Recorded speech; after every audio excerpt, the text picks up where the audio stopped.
Le paludisme est une maladie parasitaire surtout présente dans les zones tropicales et subtropicales.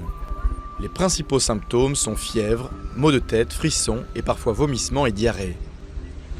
S'il n'est pas traité, il peut évoluer vers une infection sévère, parfois mortelle. Dans les zones les plus contaminées, la majeure partie de la population a acquis une certaine immunité à un ou plusieurs des 4 types de paludisme. Les crises produisent alors des effets atténués.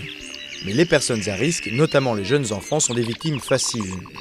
Il existe plusieurs molécules pour traiter les malades, la principale est l'artémisinine. Elle est souvent combinée à un autre antipaludique pour diminuer le risque de résistance. Les vecteurs de la maladie sont les moustiques du genre Anophèle qui agissent la nuit. Un insecte pique un individu contaminé et transmet le parasite au suivant.